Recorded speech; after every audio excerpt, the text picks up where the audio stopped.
حضور سید محمد صاحب مدد اللہ آپ کے حکم پر اس وقت آپ احباب کا لوں گا سوچا تو یہ تھا کہ آج کی گفتگو کا عنوان کچھ اور ہی ہو، مگر اللہ قاری صاحب نے ایک شعر پڑھا، بس اس شعر نے میرے وجدان کے اندر، میری طبیعت کے اندر عجیب وجدان پیدا کر ڈالا ہے۔ شعر یوں تھا، قاری صاحب کی توجہ دکھایا تو کیسے آپ نے پڑھا تھا نوکر دن رفتار کو کیسے کرتے پڑھا تھا،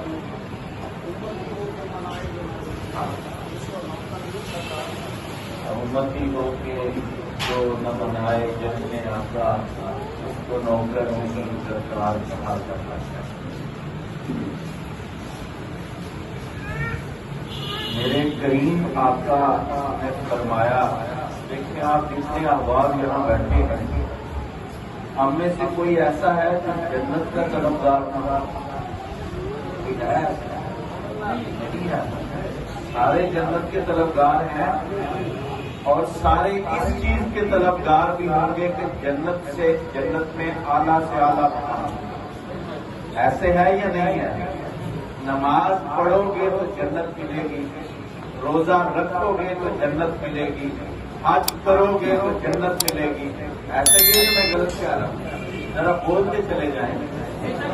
زکوٰۃ دو گے تو جنت ملے گی، ایسا ہی ہے؟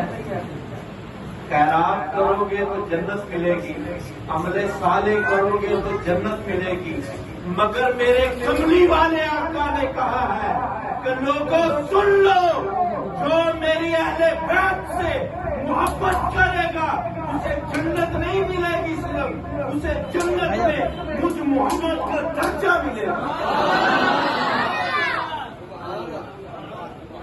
اسے صرف جنت نہیں ملے گی۔ نمازی کو صرف جنت ملنی ہے، حاجی کو صرف جنت ملنی ہے، زکوٰۃ ادا کرنے والے کو صرف جنت ملنی ہے۔ جس نے ان سے محبت کی اس کو کیا ملنا ہے؟ اسے ان کے نانے کا درجہ ملنا ہے جنت میں۔ اور آپ کو پتا ہے کہ ان کے نانے کا درجہ کیا ہے جنت کے اندر؟ جو خاتم الانبیاء ہو، جو امام الانبیاء ہو، جو انبیاء کا سردار ہو، تمہیں اس کا درجہ ملنا ہے، صرف محبت اہل بیت پہ ہی بس۔ ایک اور بات سنتے چلے جائیے، آج آپ سے بڑے وقفے کے بعد ملاقات ہوئی ہے تو سنتے چلے جائیے۔ احباب، جنت میں صرف حلالی جائیں گے کہ حرامی بھی جائیں گے؟ حرامی بھی جائیں گے جناب جنت میں؟ اس دنیا میں بیٹھے ہوئے ہیں آپ، قرآن کہتا ہے جو حرام زادہ ہوتا ہے نا، جو حرامی ہے، جس کے باپ کا نہیں پتا، قرآن کہتا ہے وہ تمہارا اسلامی بھائی ہے۔ اس فعل میں اس بچے کا کوئی قصور نہیں ہوتا، قصور تو ماں باپ کا ہے، سزا بچے کو کیوں ملے؟ یعنی کہ حرامی وہ نہیں ہوتا صرف جس کے باپ کا نہ پتا ہوتا۔ اور تمہیں اور حرامی بھی بنواتا ہوں۔ میرے امام رضا سے کسی نے پوچھا، اے امام بتائیے حرامی کون ہے؟ آپ نے کہا سنو، اور وہ شخص حرامی ہے جس کے دل کے اندر بغض اہل بیت، بے شک اس کی ماں نمازی ہو، بے شک باپ اس کا حاجی ہو، اگر اس کے دل کے اندر بغض اہل بیت ہے تو وہ پکا حرامی ہے۔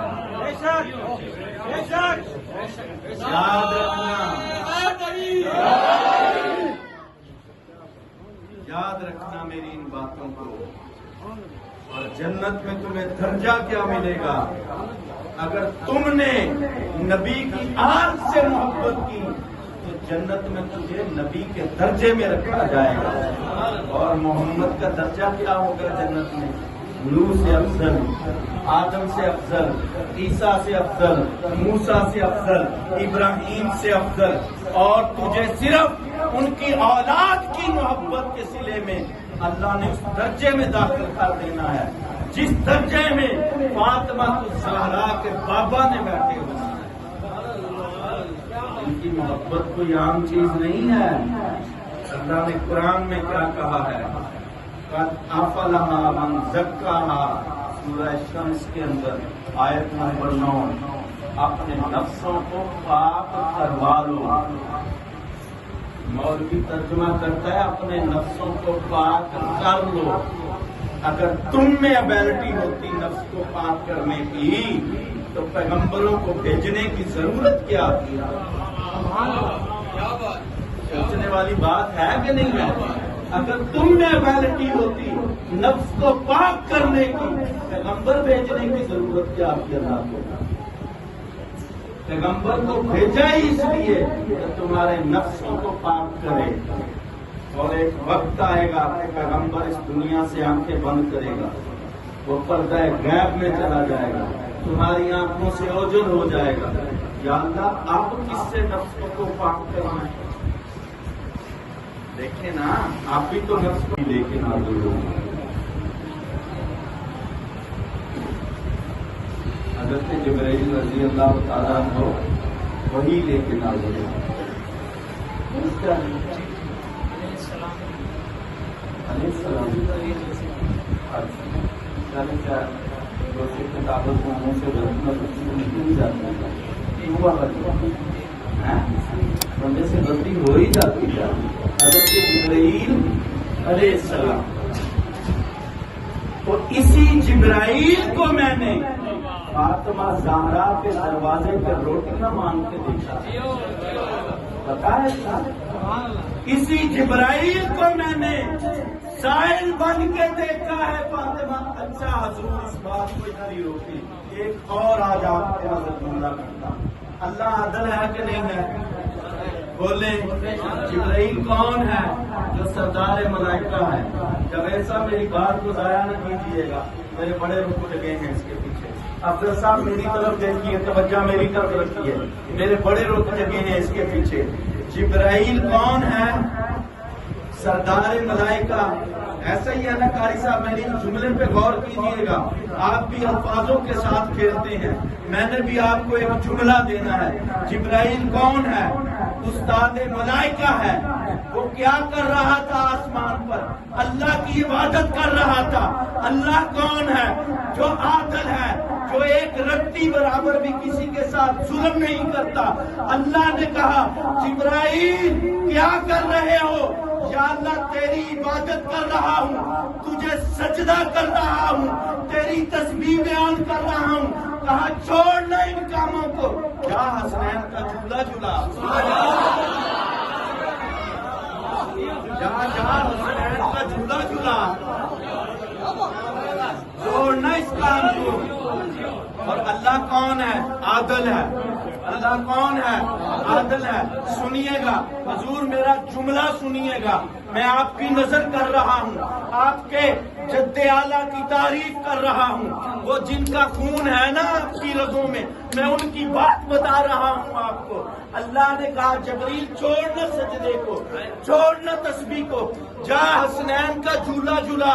تو اللہ کو پتا تھا جبریل عبادت کر رہا ہے، اسے حسنین کا جھولا جھلانے کے لیے بھیج رہا ہوں۔ وہ عادل ہے، وہ کبھی بھی پہلے سے کم تر کی طرف نہیں بھیجتا۔ اسے پتا تھا حسنین کا جھولا جھلانا اس عبادت سے بھی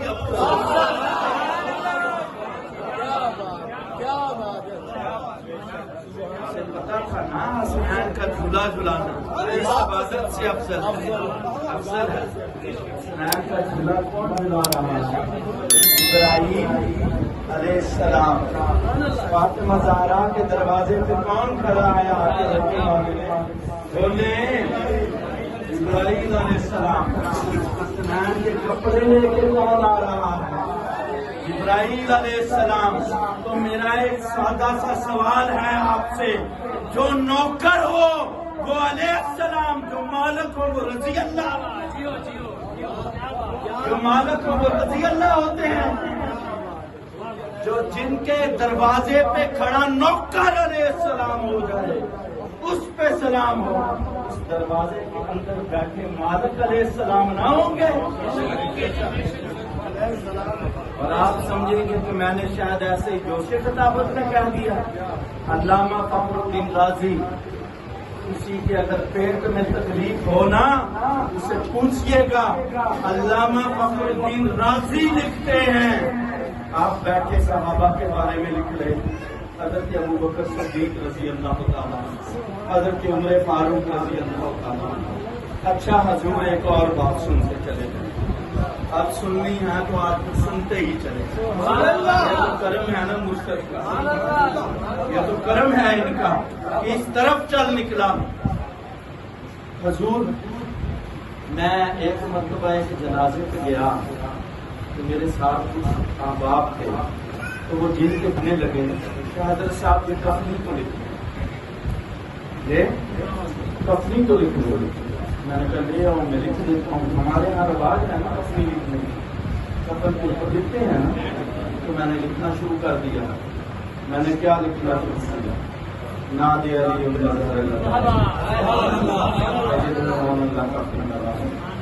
ابھی میں لکھ کے ہٹائی ہوں تو وہ جو ادھر بیٹھے ہوئے دوست احباب تھے انہوں نے کہا کہ یہ جو آپ لکھ رہے ہیں اس کا کیا فائدہ ہے؟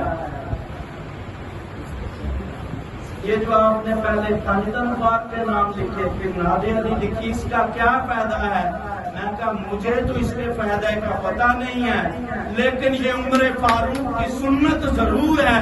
وہ کہنے لگا وہ کیسے؟ میں کہ عمر فاروق نے بیٹے کو بلایا، ادھر آ گیا، جی ابا جان بتائیں کیا حکم ہے؟ جانا حسنین سے لکھوا کے لا، تو میرے نوکر کا بیٹا ہے۔ اچھا ابا جان لکھوا کے لے آیا ہوں، اب کیا کروں؟ حضرت عمر فاروق کے تاریخ 7 الفاظ تھے، آپ نے کہا جب قبر میں رکھو تو میری چھاتی پہ یہ تحریر رکھ دینا۔ اس نے کہا کیوں ابا جان؟ کہا سمجھ نہیں آئی، سیدوں کے ہاتھ کی لکھی ہوئی تاریخ جنت کی ضمانت ہوتی۔ یہ عقیدہ تو مجھے عمر فاروق نے دیا ہے، یہ کوئی میرا عقیدہ تو نہیں ہے، یہ تو عمر فاروق نے بتا دیا۔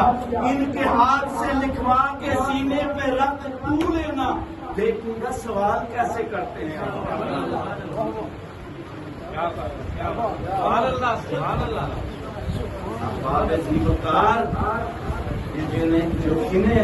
ان ہستیوں کو اللہ نے شان و رفت سے نوازا ہے، یوں ہی نہیں نوازا،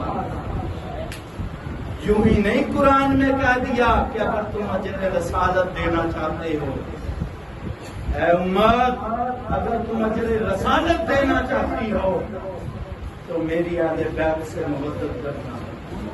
یوں ہی نہیں کہہ دیا، نبی نے اپنی پوری زندگی کا اجر تم سے یہ مانگا ہے کہ ان کی اولاد سے محبت رکھنا۔ اب تمہاری مرضی ہے، تم پیغمبر کو اس کا اجر دو یا نہ دو، یہ تم پہ چھوڑا ہے۔ آج دنیا میں تم نے پیغمبر کی اولاد سے منہ موڑا تو یاد رکھنا قیامت والے دن پیغمبر اکرم نے بھی تم سے منہ موڑ لینا اور تمہیں کوئی ٹھکانہ نہیں ملنا یہاں جا کے تم چھپ سکو۔ تو میں کیا کہہ رہا تھا کہ جبرائیل علیہ السلام جو دروازے پہ کھڑا ہو نوکر بن کے وہ علیہ السلام ہے۔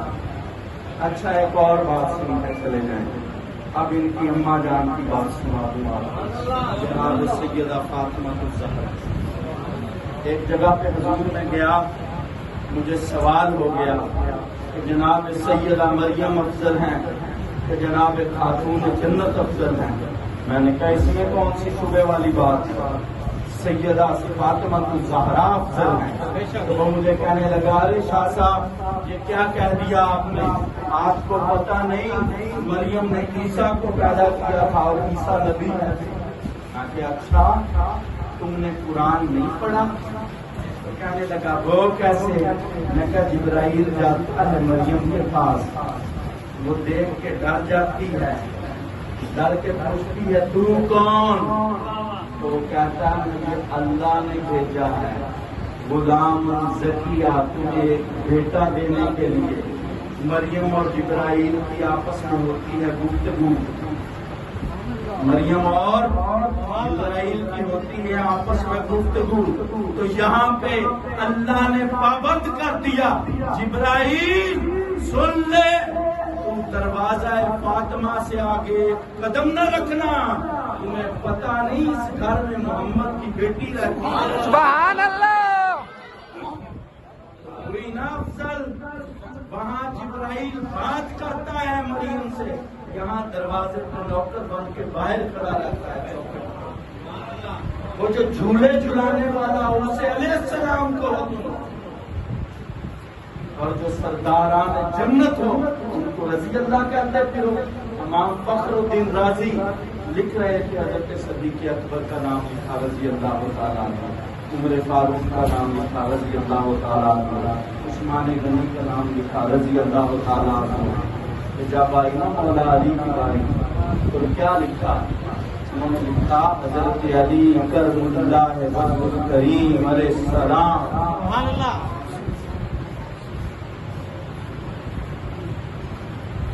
علیہ السلام۔ تو شاگردوں نے سب نے پوچھا حضور ہر ایک صحابی کے نام کے ساتھ رضی اللہ، اور جب مولا علی کا نام آیا تو علیہ السلام، وجہ کیا ہے؟ آپ نے کہا تمہیں سمجھ نہیں آئی؟ سمجھ نہیں آئی۔ آپ نے کہا علی نے زندگی میں کوئی گناہ کیا ہوتا تو میں لکھتا نا رضی اللہ، اللہ تو اس پہ بھی راضی ہو جا۔ علی نے زندگی میں کوئی گناہ ہی نہیں کیا، اس لیے اسے علیہ السلام لکھا ہے۔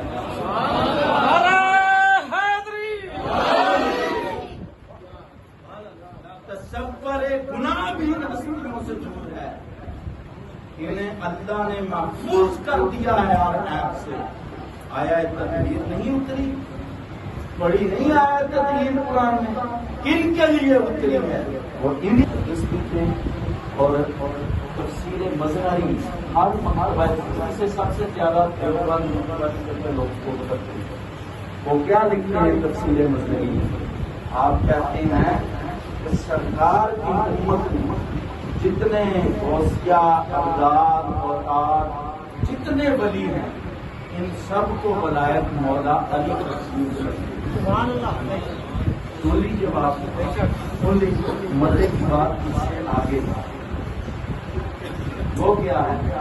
آپ کہتے ہیں کہ آدم علیہ السلام سے لے کے عیسیٰ علیہ السلام تک جتنے انبیاء کی امتیں گزری ہیں ان کو ولایت کی مولا علی تقسیم۔ میرا حوالہ ہو غلط، میرا گریبان حاضر ہے، مجھے کسی بھی چوراہے میں کھڑا کر کے گولی مار دیں، میں شاہ صاحب قبلہ اپنے بھائی جان کو عرض کروں گا میرا اس بندے پہ خون معاف کر دیجئے گا اگر میرا قتل آپ کرو۔ اور اگر تیرے گھر کی کتاب میں تفسیر مظہری کے اندر قاری علامہ ثناء اللہ پانی پتی یہ لکھ دے آدم سے لے کے عیسیٰ تک ہر امت کو ولایت علی تقسیم کرتے رہے ہیں، پھر بتا میرا قصور کیا ہے؟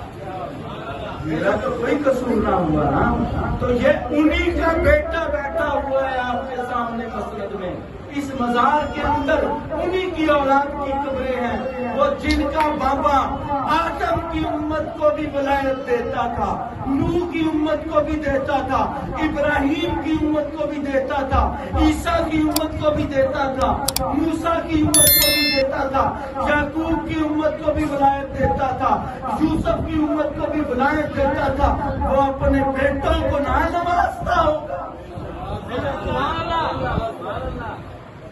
اپنے بیٹوں کو نہ نوازتا ہوگا؟ کیوں نہیں آپ کو یہ باتیں بتائی جاتی؟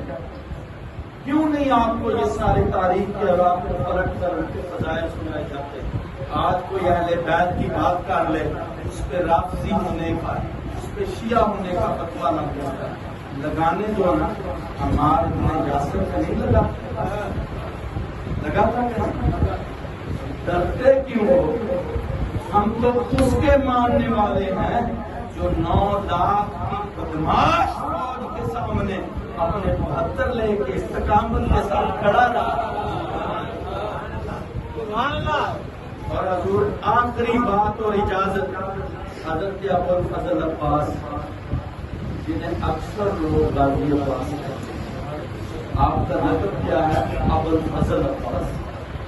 اور آپ جب پیدا ہوئے نا تو مولا علی کے پاس لے کے آئی سیدہ زینب، تو بابا پیدا ہوئے ہیں میرے بھائی، ان کا نام میری اماں جان رکھ گئی عباس، تو آپ کیا کہتے ہیں اس بارے میں؟ آپ نے کیا تمہاری اماں نے اس کا نام عباس رکھا تھا، میں اسے ابوالفضل کا لقب دیتا ہوں۔ آپ کے کسی بیٹے کا نام فضل نہیں، پتہ یہ سمجھے کہ بیٹے کی وجہ سے یہ مولا علی نے آپ کو لقب دے دیا ابوالفضل عباس۔ آج بھی کربلا محلہ میں جا کے دیکھیں، بہت بڑا آپ کے روزے پہ لکھا ہوا ہے ابوالفضل عباس۔ میں نے کتنی بار دہرایا ابوالفضل عباس، ابوالفضل عباس۔ آپ کا ذہن نہیں گیا اس طرف، ابوالفضل عباس آپ کا ذہن ابھی بھی نہیں گیا۔ حضور آپ کی نظر بھی کر رہا ہوں، قاری صاحب آپ بھی غور کیجیے۔ ابوالفضل عباس وہ جو پیدا ہو تو ابوالفضل ہو جائے، فضیلتوں کا جو باپ ہو، جس کا بیٹا فضیلتوں کا باپ ہو، اس کے باپ کی کیا شان ہے؟